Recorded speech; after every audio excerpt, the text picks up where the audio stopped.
muddadii aad xiriirka lahaydeen adiga iyo Safiya in bulshaduna ay sheegayso iyaduna ay sheegtay in lacag ay jirtay aad ku handaday oo aad tiri hadii aad lacagtaasi bixin weydo muuqaalada iyo sawiradaas aan soo bandhigaya arintaasi maxaa ka jirayada waxa jirta lacag $20,000 oo la carabaabay oo dalbatay ma jirta lacagtaas saan horeba kuugu sheegay waxaan kala soo fariistay ma diyaar wahay wixii aan Safiya ka maqlay inaan ka jawaabo taas wali carabkeeda kama hayo laakiin marka cid kale oo bilaadan oo meel ka hadlaysana waqtiina ku lumiyo ama waxaan munaasib ahayn ama waqti xaadirkan bartankeeda ama cilmi ay sameynaysaa ma jirto waxgaag halkani waxa ku sugan barbarkayga Abdi Ciise cajuun oo runtii ah abwaan daayar kana mid ah dhalinyarada magaalada Hargeysa hadda ku nool Abdi sideen loo wada soconay baraha bulshada maalmihii ugu dambeysay waxa haystay sawiro iyo muuqaalo laga duubay fanaanadeena qaaliga ee Safiye Tusmo oo runtii ah hooyo Soomaaliyeed isla markaasina lagu soo bandhigay baraha bulshada taasi oo muran fara badan dhalisay bulshaduna kala duwan ay uga daran celiyeen bal ugu horeyn waxaan jecelahay maadaama adigu aad tahay eedaysamihii loo soo jeediyay inuu falkaasi ka dambeeyay oo sawiradaasi soo dhigay bal qaabka ugu horeeya ee aad isku barateen adiga Safiya iyo xiligaad isbarateen inaad noo sheegto sagale horta walaal aad iyo aad baan ku salaamayaa adiga iyo ummadda Soomaaliyeed ee daawanaysa aniga Safiya waqtigan isbaranay hadda waxaan isnaqaanaa muddo ku dhow 2 sano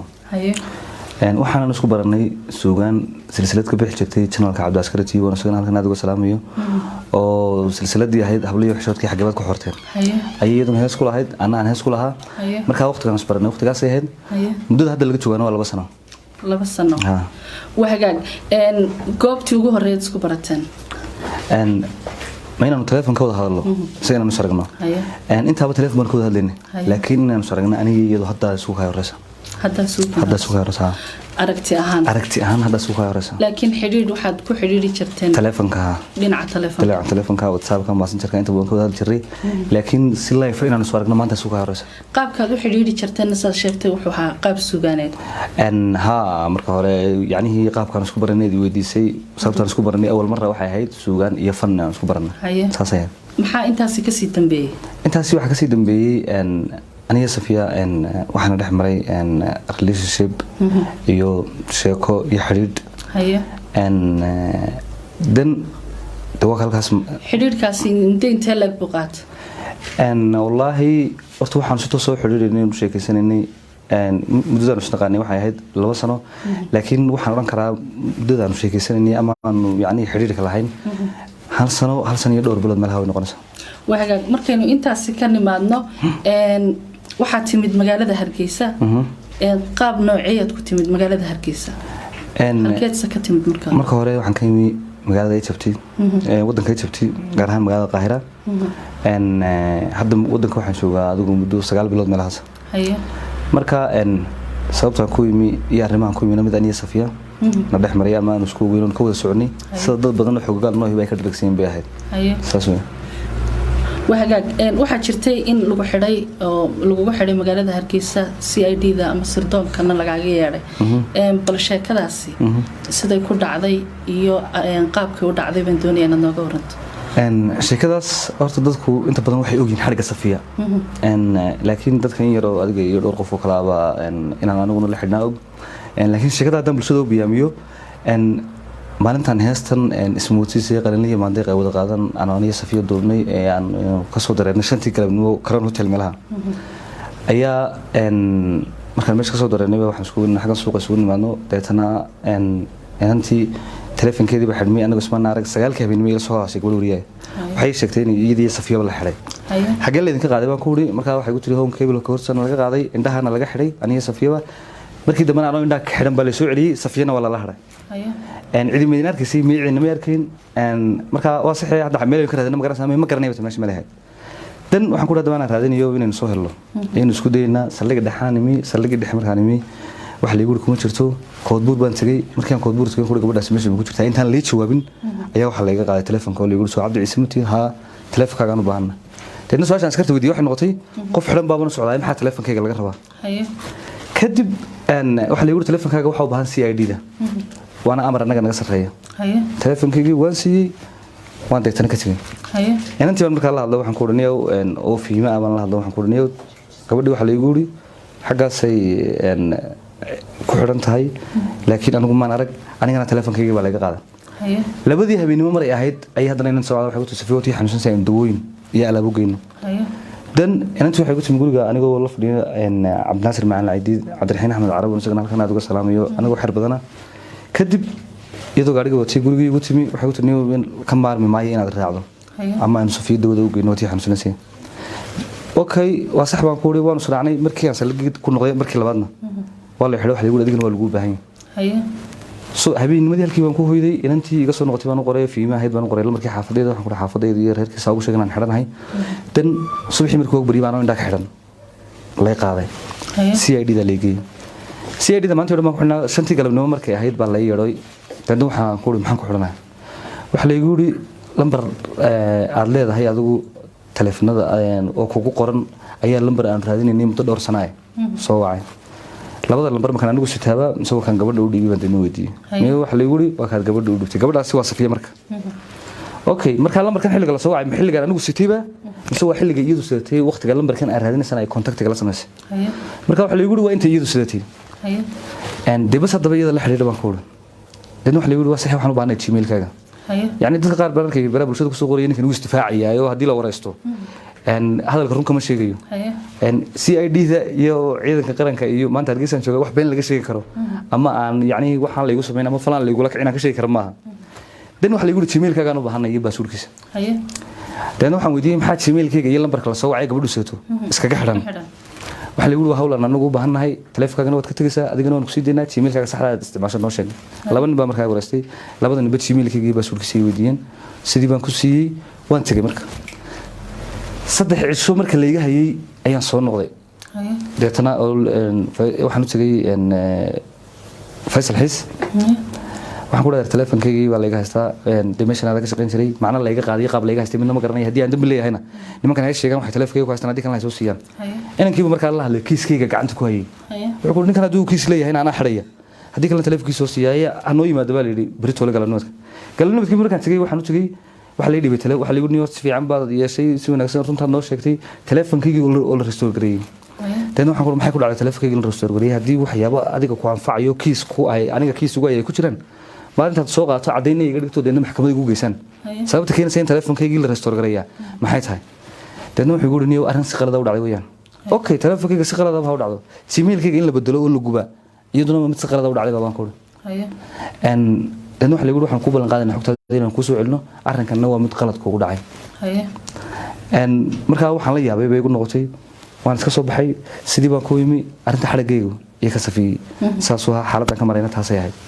وحاجات dadku waxay inta badan isweydiinayaan oo maxaan idhaahdaaye lagu soo celinaya oo waliba anagoo de hooyooyinkii Soomaaliyeed kamid ah aan aad uga dareen celinay inaad adigu ka dambeysay Safiya sawiradeeda lagu baahiyay baraha bulshada waliba muddo in badan oo 2 sano ah aad Safiya lacag kula baayactamaysay $2,000 oo xataa jirtay sida la sheegayo inaad meel magaalada ka baxsan intaad la tagtay aad baastoolad madaxa kaga qabatay oo tiri haddaad lacagtaas bixin weydo maxaan idhaahdaaye naftaada sawiradana waan baahinaya sawirada inaad soo dhigtay ta lacagta aynu dambaysiinay maxaa ka jira ni horta arrinkaas waa arrin aad iga yaabiyay yani mudbayna Soomaaliyeedu cid waliba dhaqan bay leedahay yani horta ariga iga suurtooba iyo waxaan yeeli karaa midna maaha hablaan la dhashay hooyo ay dhashay haddana anigu qabaa yani midda kale qofka doonaya qof inuu ceebeeya isagu iskama bilaabo qof adduunyada ceeb ku naaxa ma jiro oo yani isagu yani shakhsi bilaadan oo dhibka raaxa moodaya ma garan karo de meel ku nooliyay ama dadkan qaylinaya inuu ku jiro laakiin qofka doonaya inuu qof ceebeeya inuu isagu iska bilaabo wallahi ma garanayo meel ka dhacday meel ugu arkay toona almiina xitaa hadii yani horta wixii iga suurtoobiyo waxa sameyn kara midna maaha hadii si xitaa dadku waxaan isweydiinayn haddaan anigu sawiradan qofka soo dhigaya ama u bareerayahay maan garan waayin xitaa inaan wajigayga ama indhahayga ama madaxayga meel uun qariyo xitaa soo moogid marka arrinkan waxaan shaqo ku leeyahay maaha wixii iga suurtoobana maaha waxaan sameyn karana maaha waxaan sameyn jirayna maaha waxaan sameyn doonana maaha waxaan aaminsanay shil aniga Safiye nagu wada dhacay inuu yahay cid kasta oo falka ka dambeysay maxaad cadeyn haysataa ama ku cadeynaysaa inaanad sameeynin falkan maadaama dadkoo dhani ay aaminsan yihiin oo ka aamineen inaad waxaan sameysay adigu sidaan horta ku sheegay aniga safiya horba kugu sheegay waxaan nahay laba qof oo relationship ka dhaxeeyay haddii aan markaa u baahnahay ceeb aan iyada ula bareeraya inay jirto ma waayin sawir kaligeeda laakiin ceebta aan walaashay la doonayo anigu iskama bilaabeen waxgaag abwaan Abdi Ciise waxa intaasi sii dheer maadaama ninka gabadhiisu ay tahay hugiisa oo ay tahay inaad yani maadaama hugaygi tihiin inaad noo xil qarisaan asturtaan safiye waxay sheegtay in gurigeedii ay ka dhax bilaamatay sheekadu oo yani adigoo ninkeedii aad ceebaysay bulshaduna waxyaabaha aadka ay uga dareen celiyeen ee looga fal celiyeen ilaa anaguba aanu ka xumaanay ay tahay naagde ama gabadh uu ninkeedii ceebeeyay oo maradii ka qaaday arintaasi maxaad kaga jawaabaysaa san horaba kugu sheegay horta ninka gabadhan ceebeeyay waa adiga horaan kugu sheegay waa ka madax banaanahay oo waana ceeb aniga iyada nagu wada dhacday arrinka qabista markay noqoto aniga safiya ma relationship naga dhaxeeyay sheeko bise inay gabadheedii ahayd relationship iyo sheeko way naga dhaxaysay laakiin qabid aniga safiya aan isqabnay ma jirto haddii wax intaa ka duwan oo la hayaa jirtana ciddii haysaa soo madhugto diyaar baan waaya marka waxaad leedahay wax qabiso oo meesha jirta maba jirtaba may maxaad ku cadeynaysaa wallaahi kulley guurku waa wax weyn safiina waa gabadh caana marka la isbursanayana wax qarsoon maaha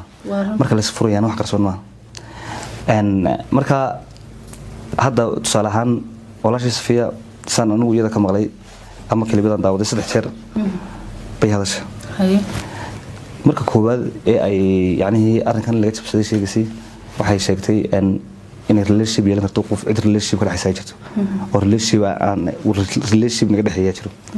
marka labaad waraysiga ay shiina culeysay waxay sheegtay in dad isqabay oo isjecel nahay dadkana naga dhex baxan marka saddexaadna waxay sheegtay in furiin dalbatay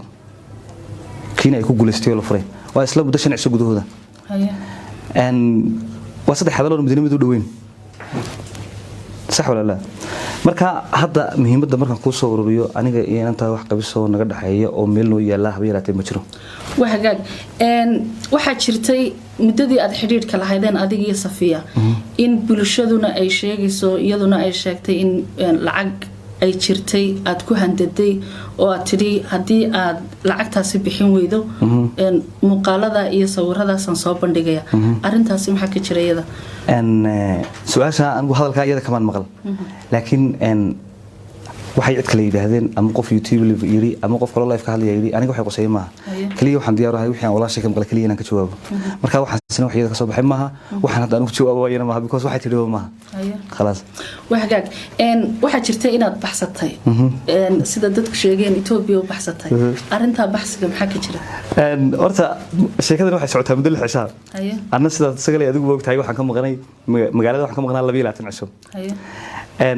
marka falku goortu dhacay iyo goorta anigu tagay horta wax isu dhooba ma yahayn marka wuxuu ma arkaa in di hadal meel waayay ee haddaan baxsaday hadda waan soo noqday cidii doonaysa hay timaadadu waxagaag waxa jirta lacag $20,000 oo la carabaabay oo dalbatay ma jirta lacagtaas san horeba kugu sheegay aan waxaan kala soo fariistay ama diyaar wahay wixii aan Safiya ka maqlay inaan ka jawaabo taas wali carabkeeda kama hayo laakiin marka cid kale oo bilaadan oo meel ka hadlaysana waqtiina ku lumiyo ama waxaan munaasib ahayn ama waqti xaadirkan bartankeeda ama cilmi ay sameynaysaa ma jirto mar kale aan kugu celiyo lacag $2,000 ayaa bil kasta ay biil kugu soo diraysaa leeyahay Safiya arinta kale iyadana maxaa ka jira horta laba qof sheekaystay relationship ka dhaxeeya wax way day isu dirayaan wax way kala qaadanayaan oo way magaranaysaa wax kasta dhex kala laakiin cadadka la sheegay iyo waxaan aniga Safiya isu diri jiray anigu ma ogi oo $2,000 ee bil kasta joogtada hayo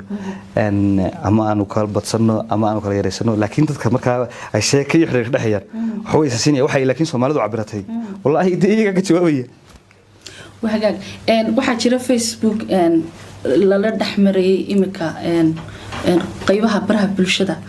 oo daqiiqad loo soo update gareynayay oo ilaa sawir aan galay la soo dhigay oo adiga ka hadlayay Facebookaasi ma adiga isticmaala anigu facebookigi muddo hadda 5 cisha deactive baan ka dhigo hawada baan ka saaray laakiin waa fake account iyo dad ama falo ku raadsanaya ama wax kale ku deedeeyay wax facebook hadda anigu gacanta igu jira waqti xaadirkan ma jiro hal facebook baan isticmaalaa kiina deactive baan ka dhigo hawada buu ka maqan ma jira intii ay soo baxday sawiradan lagugu eedeeyay inaad ka soo dhigtay walaashin Safiye Tusmo wax dhibaato adiga ku soo gaadhay maxaa ku soo gaadhay nasabcay bay soo gaadhay hanjabaad bay soo gaadhay qaar la waan ku dilayna bay soo gaadhay qaar la hargeysa sida ugu soo noqon bay soo gaadhay yacnihi tii adigu waa yacnihi wallahi waxaan xitaa yacni hadal aan de meel u haystay iyo meel u socday iyo meel ka socday min aan garanayn baan de wararkayo waan dhaafayo laakiin de haddii ay tahay adiga habaar ka saleecayo haddii habaar tahay adiga habaar ka saleey habaarayo haddii hanjabaad tahay wax qarsoon bade ma markaas u soo jeedinaysa bulshada Soomaaliyeed bulshada Soomaaliyeed waxaan soo jeedinayaa horta dad 1 milyan ku dhow ayaa baraha bulshada naga habaarayay oo in badan habaartamay oo ma garanaysaa waxaan horta caawa ilaahay magan uga ahay inaan ummadda Soomaaliyeed iyo habaarkeeda aanu qasaarin mid ilaahay ka aqbalo oo noqdo haddaad falkii geysatay haddii markaa hadalka waan kuu soo wadaayay haddii waxaan anigu sameeyey uu yahay ummadda Soomaaliyeed ee 1 milyan ku dhow habaartamaysay waxaan habeenka caawa jecel in ilaahay ka aqbalo waxaan geystay hadduu anigu yahay inaan ilaahay iga harin ummadda Soomaaliyeed habaarkoodaasi igu dhaco haddii kalena cidda geysatay uu ku dhaco sideed u aragtaa in tabriyahan dambe waxa soo badanaya in gabdhaha la ceebeeyo adigoo kaba midaba deemka eedeysanayaashii inkastoo halkan iska difaacday sideed u aragtaa qof gabadh ah oo waliba ama caan ha noqoto ama yey noqonin in la ceebeeyo ama la handado oo la blackmail gareeyo loogu hanjabo waxaasan ka hayaa iyo waxaasan kugu sameyn doona waxaan arkaa wax aad iyo aad u foolxun وحرانا دقنك الإسلام كبحسن دين الإسلام كبحسن دقنك الصومالي كبحسن يعني أو واحدة للتلمام واحد لقول تلمام كرعان وشرين به وحاجات مركي إنه كسر نقلنا واحد شرتا هاس أي صفية قاطو هاس تو حلال هذا وقيقيا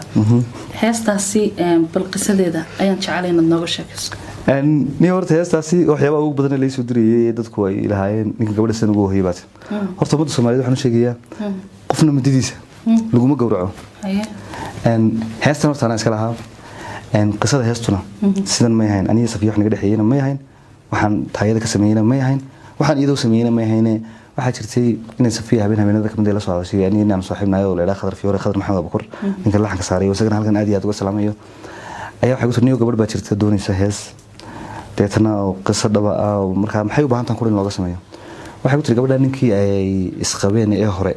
ayaa ninku kula lahaay oo dhibay deetana wuu furay ciyaalkii iyadoo haysata wiil kale oo Soomaaliyeed relationship dhex maray marka xagga ka eegaysay inay kaga raysato dhibtii rafaadkii kii hore soo mariyay ayaa kiina iyadoo guursan ku noqday midkii kaga daran marka wayna jeceshahay hadda qof ay ka go'aan qaadan kartaa ama ay ka tagi karto ma aha deeto waxay u baahan tahay in qisadeedan loo tixgeliyo hees looga sameeyo waa sax waan ku wuri habeenkii waan heesta beejka koowaad sameeyay ninkaasoo ila fadhiyayna laxan ku saaray Khadar Fiyoore dan gabadha heestii waqtiga ay soo bixileed aniga Safiye waan ka wada hadlo waan weydiiyay marka waxaan ku wuri gabadhii inantii maxaa ku dhacay heesteedii oo deedna waxay ku tiri gabadhii aabaheed baa dhintay gabadha waxay igu sheegtay magaceeda in Farduus la yiraahdo I think Minnesota iyo Minneapolis labada mid bay deganay markii dambana inay Nairobi qabatay marka heestaasi waxaan naga naqusayna ma yahayn waxaan iyadoo sameeyna ma yahayn waxaan qisadayda ka sameeyna ma yahayn ee waxaan gabadhaas u sameeyay ayay ahayd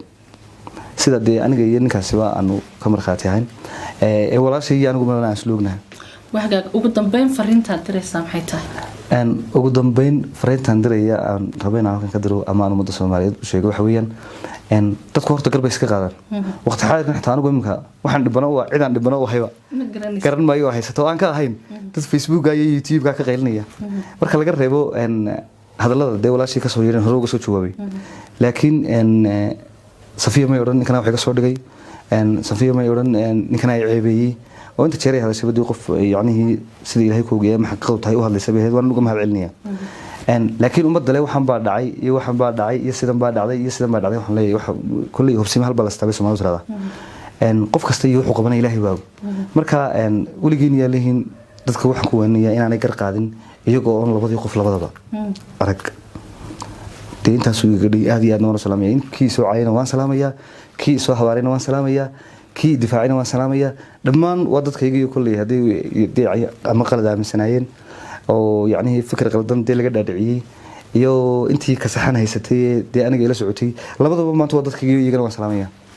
وهجاج أدبد ما هتصنت هاي كاسنا وحوها عبد عيسى عجون أبوان كدا ذير ونكور يسنيني